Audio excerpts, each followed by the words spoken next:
தலைவர் பிரபாகரனுடைய தந்தையாரும் தாயாரும் இலங்கையினுடைய இராணுவ தலைமையகம் பனாகுடையிலே சிறை வைக்கப்பட்டிருந்தார், தடுத்து வைக்கப்பட்டிருந்தார்.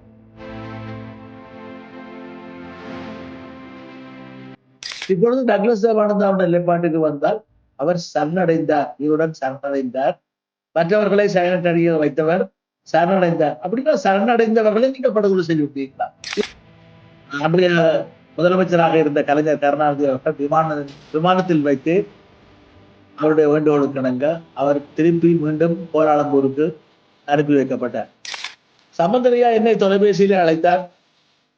சிவலிங்கம் பிரபாகரனுடைய அம்மா வந்திருக்காராம், ஐயா இரவு நான் கூட்டி வந்திருக்கேன்.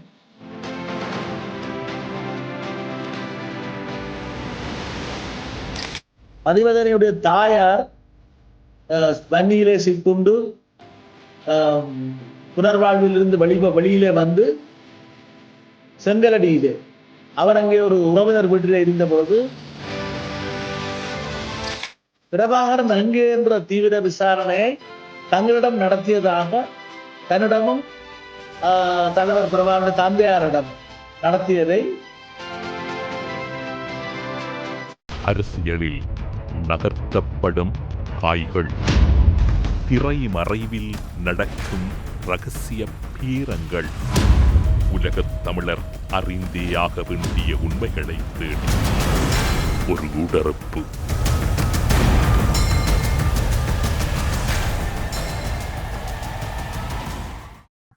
தமிழ் தேசிய கட்சியின் செயலாளர் நாயகமும் முன்னாள் நாடாளுமன்ற உறுப்பினருமான MK சிவாஜிலிங்கம் அவர்களை ஊடறுப்பு நிகழ்ச்சியோடு இணைத்திருக்கின்றோம். ஊடறுப்பு நிகழ்ச்சியின் சார்பில் வரவேற்பதில் மகிழ்ச்சி.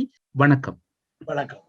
இலங்கையின் அரசியலில் தென்னிலங்கையிலும் வடபுலத்திலும் ஒரு முக்கியமான விடயங்கள் பேசு பொருளாக மாறியிருக்கின்றன. விடுதலை புலிகளுடைய தலைவர் தொடர்பில் கடற்றொழில் அமைச்சர் டக்ளஸ் தேவானந்தா ஒரு கருத்தையும், அதன் பிற்பாடு சரத் பொன்சேகா முன்னாள் இராணுவ தளபதி ஒரு கருத்தையும் முன்வைத்துக் கொண்டிருக்கின்றார்கள். இதில் இரண்டு கருத்துக்களும் முன்வைக்கப்பட்டிருந்தாலும் முதலில் நீங்கள் டக்ளஸ் தேவானந்தா அவருடைய கருத்து தொடர்பில் உங்களுடைய பார்வை என்பதை விட நீங்கள் அந்த விடயங்களை நன்கு அறிந்தவராக இருக்கக்கூடிய ஒருவர், எப்படி பார்க்கிறீர்கள்? ஆம், இந்த இறுதி போர் கட்டத்திலே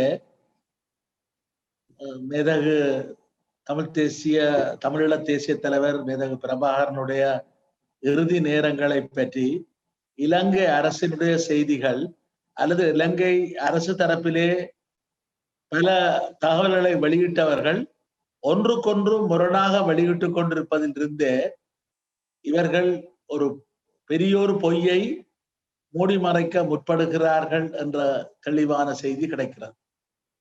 உடனடியாக சொல்லப்பட்டது, உடல் கண்டுபிடிக்கப்பட்டது, அதே போல கருணா அடையாளம் காட்டுவதற்காக அழைத்து செல்லப்பட்டார், அடையாளம் காட்டினார் போன்ற விடயங்களை எல்லாம் தொலைக்காட்சியிலே காட்டினார்கள். ஆனால் அவ்வாறு காட்டியவர்கள் ஏன் அவர் இந்தியாவிலும் ஒரு வழக்கிலே தேடப்பட்டவராக இருந்த காரணத்தால் ஏன் ஒரு மரணச்சாட்சி பத்திரத்தை இவரால் பெற முடியாமல் போனது? குறிப்பாக அவருடைய உடலை இன்னொரு இடத்துக்கு எடுத்து வந்து உண்மையிலே கூட நீங்கள் கைப்பற்றி இருந்தால் எடுத்து வந்து பிரேத பரிசோதனையை செய்து ஒரு நீதவான் முன்னிலையிலே மரண விசாரணையை நடத்திவிட்டு, சுருக்கமான மரண விசாரணை நடத்திவிட்டு அவர் இறந்து விட்டார் என்ற ஒரு மரண சான்றிதழை நீங்கள் பெற்றிருக்க முடியும். அது வவுனியாவிலேயோ அன்றாபுரத்திலேயோ உங்களால் பெற்றிருக்க முடியும். இன்னொரு விடயம், உண்மையிலேயே உங்களிடம் உடல் கிடைத்திருந்தால் அதை நீங்கள் ஊராக ஆக குறைந்தது கொழும்பிலே சென்று காட்சிப்படுத்தி இருக்கக்கூடிய வாய்ப்புகளும் இருந்திருக்கு. ஆனால் இவர்கள் அது செய்யாமல் விட்டுவிட்டார்கள் என்பதற்கு இந்த DNA பரிசோதனையை நீங்களே செய்யவில்லை என்று சென்னையிலே மே 18ஆம் தேதிக்கு பின்னர் மே 21ஆம் தேதி தலைவர்கள் நடுமாறன் ஐயா, தலைவர் வைகோ, டாக்டர் ராமதாஸ் போன்ற தலைவர்கள் முன்னிலையிலே நானும் ஒரு பேரணியிலே மேடையிலே கலந்து கொண்டு பேசிய பொழுது DNA பரிசோதனைக்கு ஏன் உங்களால் உட்படுத்த முடியாதா என்ற கேள்வியை எழுப்பியதன் பின்னர் 2 நாட்களிலே DNA பரிசோதனையை முடித்து விட்டோம் என்ற செய்தியை இளைஞர் தரப்பிலே சொன்னது. அதன் பின்னர் தான் தெரிந்தது இலங்கையிலே DNA பரிசோதனை செய்யக்கூடிய வசதிகள் இல்லை. ஆக குறைந்தது ஹைதராபாத்திலோ, இந்தியாவினுடைய ஹைதராபாத் நகரிலோ அல்லது அந்த நேரத்திலே சிங்கப்பூர்லேயே தான் அதை செய்திருக்க முடியும். ஆகவே அவர்கள் செய்யவில்லை என்று தெரிந்துவிட்டார். இன்று வரை செய்ததாக இல்லை. ஏனென்றால் தலைவர் பிரபாகரனுடைய தந்தையாரும் தாயாரும் இலங்கையினுடைய இராணுவ தலைமையகம் பனாகுடையிலே சிறை வைக்கப்பட்டிருந்தார், தடுத்து வைக்கப்பட்டிருந்தார். அவர்கள் தந்தையார் 2010 ஜனவரி 6 இரவு இறந்ததன் பின்னர் தான் ஜனவரி 8 இரவு மாலையிலே என்னிடம் தலைவர் பிரபாகரனுடைய தந்தையாருடைய பூத உடல் கையளிக்கப்பட்டது. இராணுவ உயர் அதிகாரிகளால் ஒப்பந்தம் மாதிரி நான் அதை பெற்றுக்கொண்டேன் என்றும் அவர்கள் ஒப்படைத்ததாகவும் வீடியோ எல்லாம் எடுத்துதான் ஒப்படைத்தார்கள். அதே போல தாயாரை என்னிடம் ஒப்படைக்க முற்பட்ட பொழுது தந்தையாருடைய உடலை எடுத்து செல்வதற்காக இராணுவ அமரர் உறுதி தரப்பட்டது. அதாவது கேஸ் என்று சொல்வார்கள். அதே போல இராணுவத்தினுடைய நோயாளர் காவு வண்டியிலே தாயாரை கொண்டு செல்லுமாறு நான் கேட்கப்பட்டேன். நான் இல்லை, முடியாது, நான் செஞ்சிலுவை சங்கத்தினுடைய நோயாளர் காவு வண்டியை கொண்டு வந்திருக்கின்றேன், அமரர் தனியார் ஊர்தியை நான் வாடகைக்கு எடுத்து வந்திருக்கேன், அதிலே கொண்டு போகின்ற என்று கொண்டு போனேன். அவே இதிலே அவர்கள் DNA பரிசோதனை செய்யவில்லை என்பதை இன்று வரை சொல்லவில்லை. இன்னொரு தடவை சொன்னார்கள், தலைவருடைய பூத உடலை நாங்கள் புதைத்து விட்டோம். இன்னொரு தரப்பு சொன்னது இல்லை, அவருடைய உடலை நாங்கள் எரித்து விட்டு சாம்பலை கடலிலே வீசி எறிந்தோம்.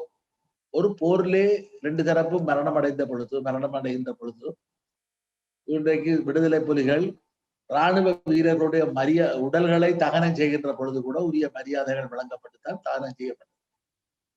அதை செய்யாமல் அவர்கள் வீசி எறிந்திருக்கின்றார்கள் என்றால் இவருடைய கொடூர மனப்பான்மையை இவர்களுடைய கொடூர விடயங்கள் காட்டி நிற்கின்றது. இந்த விடயங்களை எல்லாம் அவர்கள் மறைத்து விட்டு இன்னொரு சம்பவத்தை நான் சொல்ல விரும்புகின்றேன். அமெரிக்கா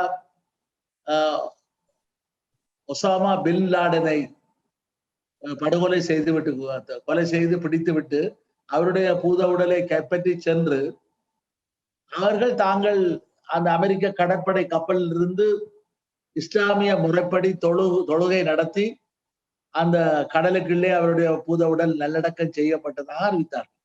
அவர்கள் என்ன செய்தார்கள் என்பதெல்லாம் வேறு. அவ்வாறு ஒரு முறையை அறிவிக்கின்ற பொழுது நாங்களும் அதே போல கடலிலே அதை கரைத்தோம் என்று சொல்வது வேறு, வீசி எறிந்தோம் என்றால் இவர்களுடைய வக்கிர புத்தியை தான் காட்டி நிற்கிறது. அதுவே ஒவ்வொருவர் அதே போல இன்றைக்கு ஓய்வு பெற்ற ஜெனரல் கமால் குணரட்ன அவர் அதை கைப்பற்றினார். அவரிடமிருந்து அந்த இலக்க தகடுகள் கைப்பற்றப்பட்டன. அதே போல கைத்துப்பாக்கி கைப்பற்றப்பட்டது என்றெல்லாம் சொல்லுகிறீர்கள். இப்பொழுது டக்ளஸ் தேவானந்தாவுடைய நிலைப்பாட்டுக்கு வந்தால் அவர் சரணடைந்தார், உயிருடன் சரணடைந்தார்.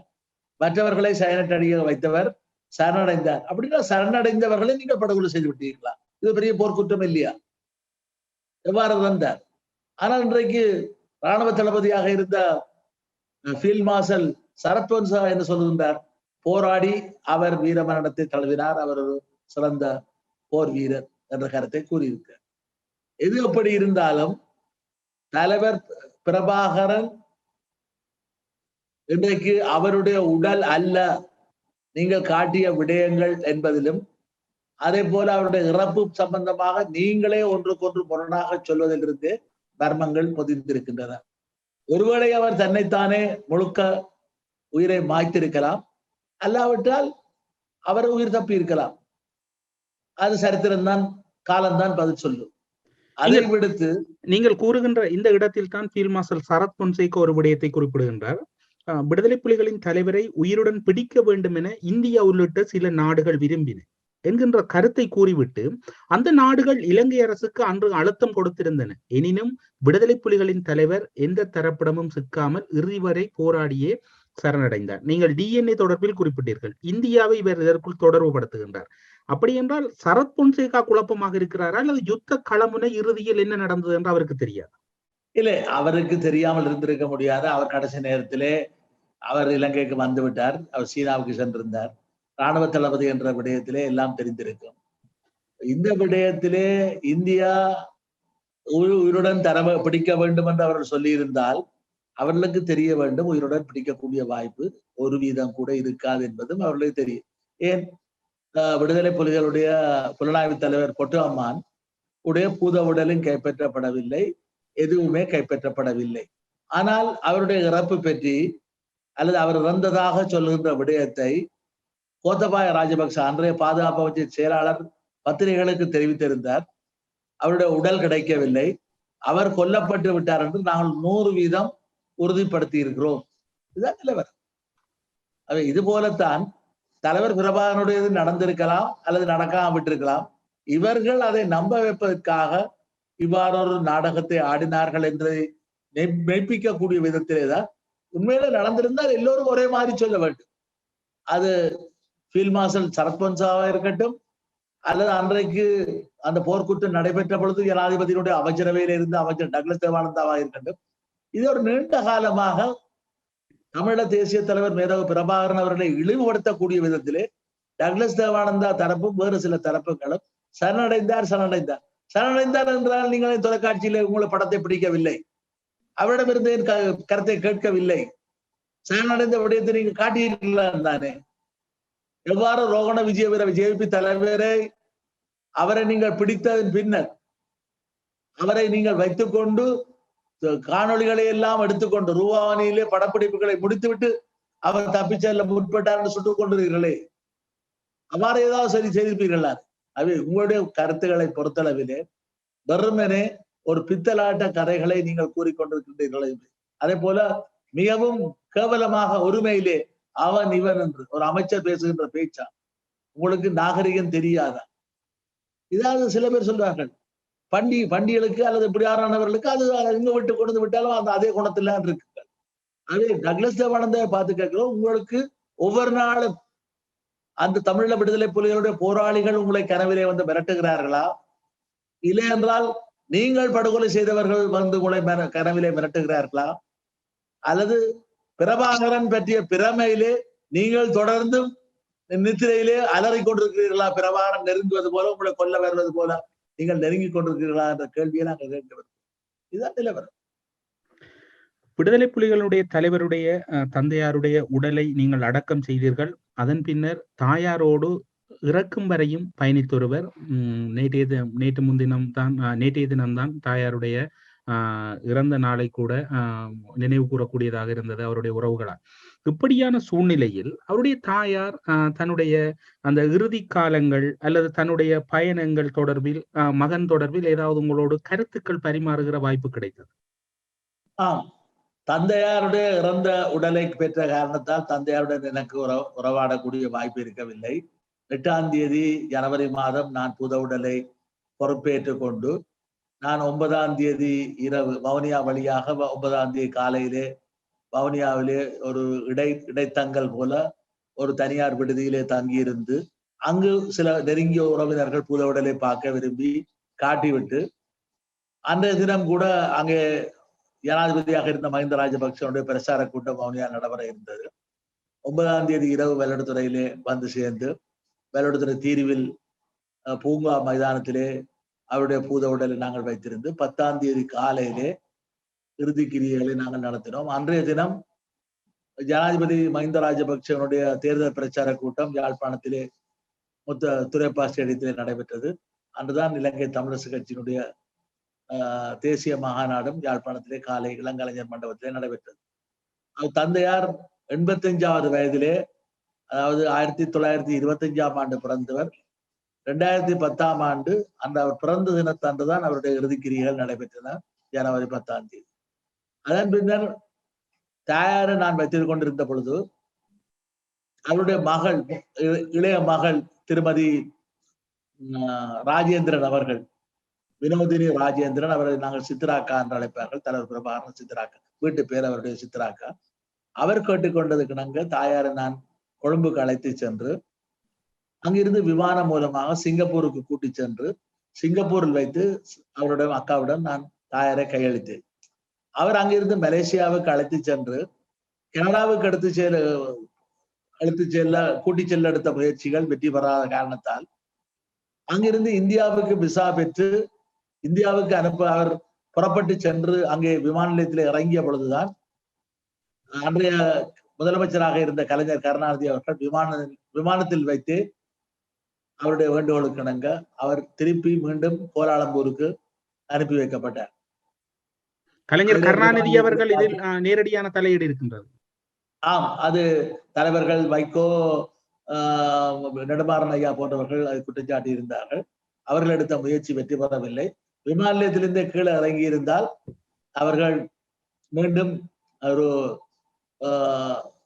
அரசியல் தஞ்சம் கொடுக்க வேண்டி வந்திருக்க வேண்டியதாக அனுப்பப்பட்டார். அனுப்பப்பட்டதை தொடர்ந்து அவருடைய சகோதரியின் வேண்டுகோளுக்கு இணங்க நான் மலேசியாவுக்கு சென்று அங்கு அவர் வைக்கப்பட்டிருந்த ஒரு எல்டர்ஸ் ஹோம், முதியோர் இல்லத்திலே மிகவும் வசதியான நவீன வசதி கொண்ட 5 நட்சத்திரை போல ஒரு இடத்திலே தான் ஒரு யாழ்ப்பாணத்தை பரம்பரையாக கொண்டவருடைய அந்த டாக்டருடைய இல்லத்திலே, அந்த இடத்திலே அவர் இலவசமாக அதை வைத்திருந்தார். ஒரு நாளைக்கு $100 அமெரிக்க டாலர்கள் அன்றைய தினம் 2010ஆம் ஆண்டிலே 11ஆம் ஆண்டிலே வசூலிக்கப்பட்டது. 10ஆம் ஆண்டிலே அவர் அதை சொன்னார், நீங்கள் ஏன் அவரை கூட்டிச் செல்ல போகிறீர்கள், ஆயுள் காலம் பூராகவும் என்னால் இங்கே வைத்திருக்க முடியும், அது எங்களுடைய கடமை என்று.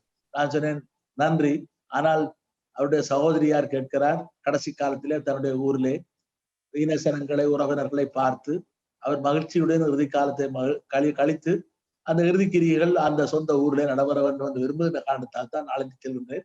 நீங்கள் இவ்வளவு ஆலம் செய்ததற்காக எங்களுடைய நன்றிகள் என்று சொல்லிவிட்டு நான் அழைத்து வந்தேன்.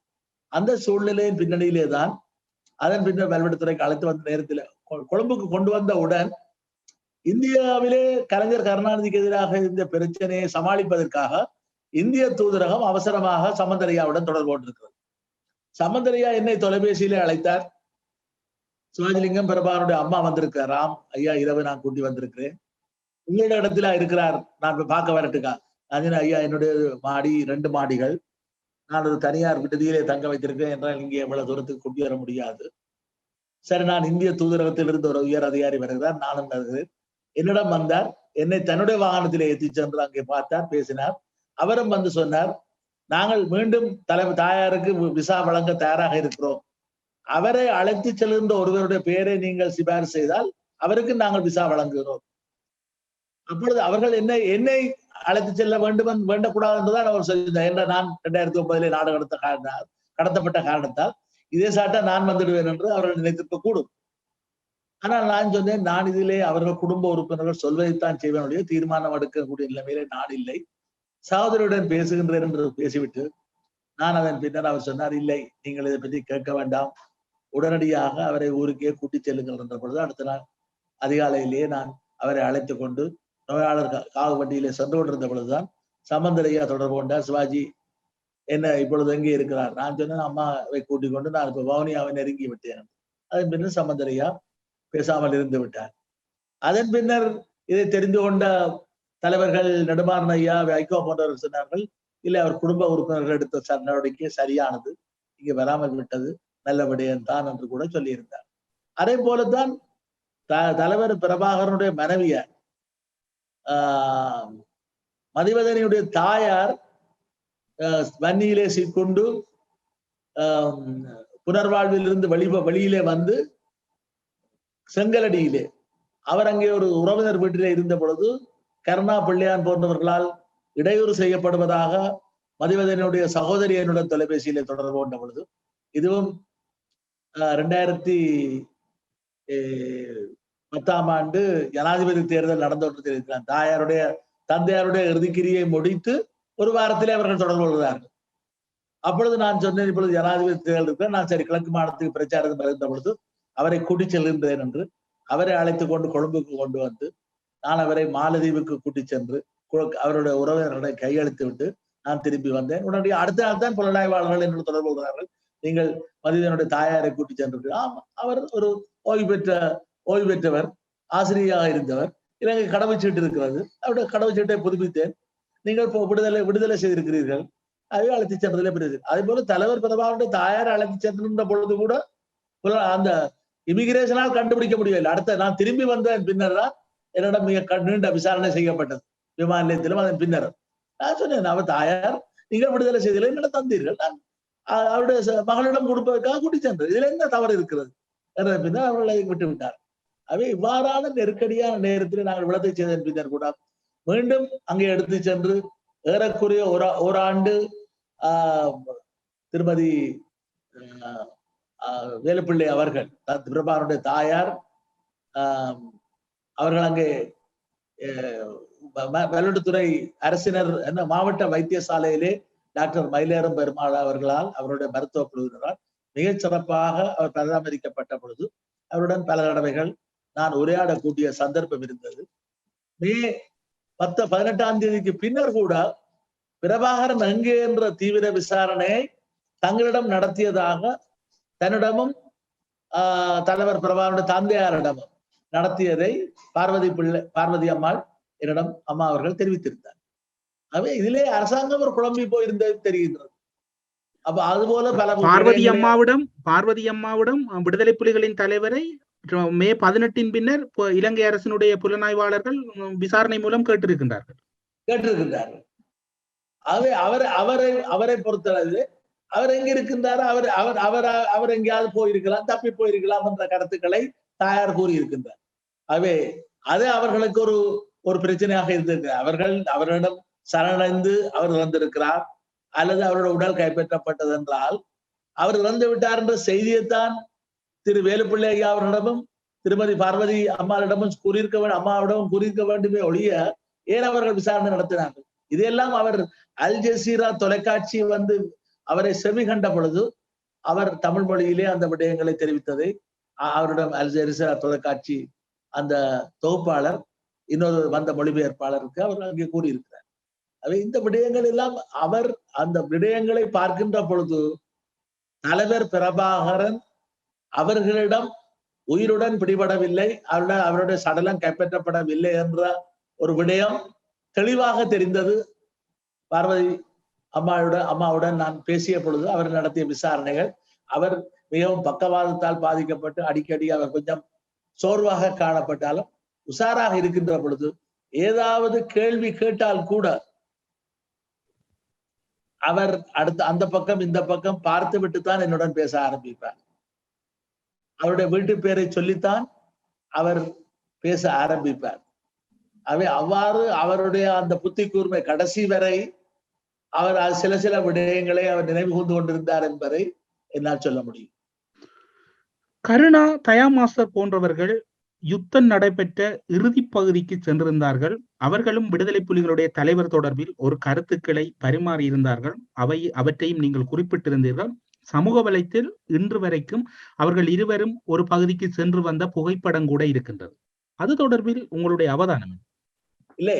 புகைப்படம் அவர்கள் ஏதோ இப்ப விடுதலை புலிகள் அமைப்பை சேர்ந்த பலரால் பிள்ளையான் என்று இருந்த ஒருவருடைய உடல் தான் இதே மாதிரியான தலைவர் பிரபாகரனுடைய தோற்றம் மாதிரி இருந்ததையும் அதிலே முகத்திலே சில சோடிக்கப்பட்ட விடயங்கள் இருப்பதாகவும் பலர் சொல்வதை கேட்டிருக்கிறோம். உடலை போட்டுவிட்டு இவர்கள் காட்டுகின்றார்கள், காட்டவில்லை என்று சொன்னால் அதை இன்றைக்கு நவீன உலகத்திலே ஏதோ ஒரு விதத்திலே செய்ய முடியும். தலை பிளந்தது போல இருக்கிறது, நெத்தியிலே காயங்கள் இருக்கின்றன, ஆனால் அவர்கள் முதல் தூக்கி வருகின்ற பொழுது அதிலே இல்லை. அது போல நந்தி கடலிலே அவருடைய உடல் மீட்கப்பட்டது என்று சொல்கின்ற விடயங்கள் எல்லாத்தையும் வச்சு பார்க்கின்ற பொழுது இவர்கள் ஒன்றுக்கொன்று முரணாக பல விடயங்களை இவர்கள் செய்ய முற்படுகின்றார்கள் என்ற விடயத்தை தான் சொல்லக்கூடியதாக இருக்கிறது. இன்று இருக்கக்கூடிய இந்த சூழ்நிலையில் ஐக்கிய நாடுகள் சபையின் மனித உரிமைகள் கூட்டத்தொடர் ஆரம்பமாக இருக்கின்றது. எதற்காக அரசு தரப்பு தமிழர்களை இப்படியான ஒரு விதத்தில் இந்த கருத்துக்களை முன்னகர்த்துவதும், இந்த கருத்துக்கள் தொடர்பில் தென்னிலங்கையிலும் வடக்கில் இருக்கக்கூடிய அரசு ஆதரவாளர்களால் கருத்துக்கள் அதிக அளவில் பகிரப்படுவதனுடைய பின்னணி உங்களுடைய அனுபவத்தில் ஐநா மனித உரிமைகள் கூட்டத்தொடர் உங்களுக்கு நீண்ட அனுபவம் இருக்கின்றது. ஐக்கிய நாடுகள் சபை தொடர்பிலும் இந்த விடயங்கள் உங்களால் எப்படி பார்க்கப்படுகின்றன? இல்லை, இது ஒவ்வொரு தடவையும் இந்த கூட்டத்தொடர் நடைபெறுகின்ற பொழுது இதுவரை நான் ஏற்கனவே 15 தடவைகளுக்கு மேல் ஜெனீவா கூட்டத்தொடரிலே நான் பங்கு பெற்று இருக்கிறேன். அந்த வகையிலே இப்பொழுது கடந்த 2 ஆண்டுகளாக கொரோனா தொற்று காரணமாக நாங்கள் அதிலும் நீங்கள் கலந்து கொள்ள விடவில்லை. கோவிட் தொற்றினுடைய காரணத்தால் தான் அதில் நீங்கள் வர முடியாமல் போய்விட்டது.